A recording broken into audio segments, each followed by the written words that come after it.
Ideology, मला इथे नाव नाही घ्यायचं, पण मग त्यांची तुलना भाषेशी करणार की जग कुठे चाललंय, जग चंद्रावर चाललंय, सूर्यावर चाललंय, मंगळावर चाललंय, जग इकडे चाललंय, जग तिकडे चाललंय. अरे पण तुम्ही ज्या भाषेत व्यक्त होणार आहात, जी तुमच्या आईची भाषा आहे, जी तुमची मातृभाषा आहे, ज्यात तुम्हाला चांगल्या प्रकारे शिक्षण शिकता येईल, ज्यात तुम्ही विचार करता, ज्यात तुम्ही स्वप्न बघता, ज्यात तुम्ही वाचता, ऐकता, जवळपासचं बोलता, तर ह्या गोष्टीचा आणि चंद्रावर जाण्याचा काय संबंध आहे?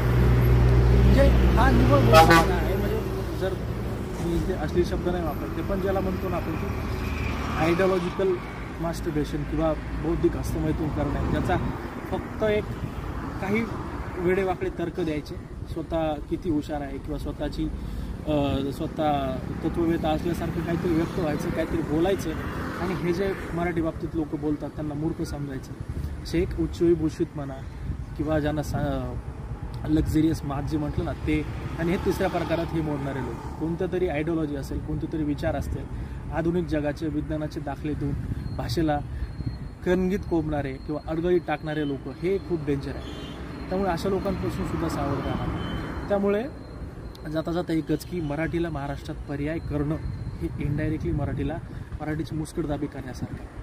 म्हणजे असं कदाचित खूप कमी स्टेटमध्ये होत असेल, कमी राज्यात होत असेल की जिथे नेहमी वर्षानुवर्ष 15 वर्ष 20 वर्षापासून ते आजसुद्धा भाषेच्या अस्तित्वाबाबत, भाषा जगेल का, भाषा टिकेल का, याबाबत रोज चर्चा होतात, रोज विचार करण्यात येतो. याचा अर्थ प्रॉब्लेम आहे आणि हा गंभीर प्रॉब्लेम आहे, याबद्दल विचार झाला पाहिजे. आणि तुम्ही त्यातल्या वरून सार्वजनिक ठिकाणी मराठीचा कमी होणारा वावर, मराठीबद्दल वाटणारी शरम, लाज बोलायला, कपडे पाहून, ब्रँड पाहून, मॉल पाहून, वेगवेगळे उच्चभू इमारती पाहून, लोकांचे कपडे पाहून जर तुमची भाषा बदलत असेल तर हा एक डोक्यात तुमची मानसिकता बदललेली आहे. तुमची मानसिकता ही खूप क्षुद्र आणि कमी झालेली.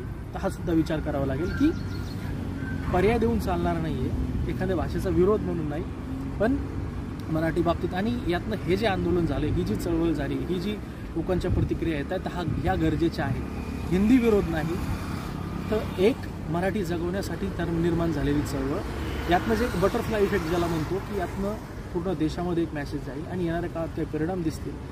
लोकांचा जो न्यूनगंड आहे किंवा जो कमीपणा वाटतो भाषा बोलायला, तर निदान 10-20% लोक तरी यातनं सुधारतील. त्यांना आपली भाषिक अस्मिता आहे, भाषिक अभिमान, त्याचा इतिहास असेल, ते यातनं बऱ्याचशा गोष्टी सुधारायला. आणि जर ते भाषिकदृष्ट्या अवेअर झाले, जागृत झाले, त्यांची भाषिक अस्मिता जर जिवंत राहिली, तर यातनं एक चांगले नागरिक होण्याला सुद्धा बळ मिळेल. जसं की महाराष्ट्राचा इतिहास आहे, मराठीची जडणघडण आहे, मराठी संस्कृती आहे, शाहू, फुले, आंबेडकर, तुकाराम महाराज, ज्ञानेश्वर महाराज, एकनाथ महाराज यांची ज्या रचना आहे, साहित्य हे, याची सुद्धा भरभराट होईल. लोक वाचायला लागतील, ऐकायला लागतील. मराठीची जी म्हणतो की डिजिटल इकॉनॉमी, आज तमिळनाडू, तेलुगू, त्यांच्यानंतर मराठी एंटरटेनमेंट जे डिजिटल आहे, यूट्यूब असेल, इंस्टाग्राम असेल, फेसबुक असेल, अशा वेगवेगळ्या ठिकाणी तमिळनाडू नंतर किंवा तमिळ भाषेनंतर मराठीमध्ये हजारो कोटीचा व्यवसाय झालेला आहे. यूट्यूब असेल, रील्स असतील, मराठी गाणे असेल, चांगले चालत आहे. तर हे सुद्धा काही गोष्टी सकारात्मक करत आहेत. याचं अजून सकारात्मक करायचं असेल तर ह्या चळवळीचा म्हणा, मी अजूनही म्हणजे याला पूर्ण चळवळ विरोधी केला आहे, पण ही म्हणेल मी एक आवाज उठला आहे. लोकांना लोकांची समस्या कळली आहे.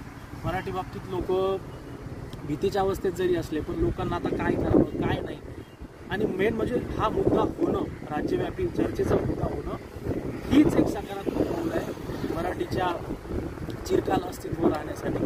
त्यामुळे सगळ्यांना प्रयत्न करणे गरजेचं आहे. मराठी महाराष्ट्राची पर्याय बंद कामा नये, या गोष्टीची काळजी घेणे. सरकार कोणती असतील, मुख्यमंत्री फडणवीस असतील, शिंदे असतील, ठाकरे असतील, कोणी असो, पण मराठीसाठी महाराष्ट्रात दबावगट तयार होणं, काही संघटना असतील, पत्रकार असतील, किंवा काही असे साहित्यिक असतील, किंवा काही असे स्वयंभू व्यक्ती असतील की ज्यांचा दरारा असेल, ज्यांचे बोलणं एक पुरावा प्रमाण म्हणून घेतलं जाईल, अशा लोकांची सुद्धा महाराष्ट्रामध्ये निर्माण होणं अत्यंत गरजेचं आहे. तर असं नाही झालं तर उद्या राजकारणी, जसं महाराष्ट्राची राजकारणी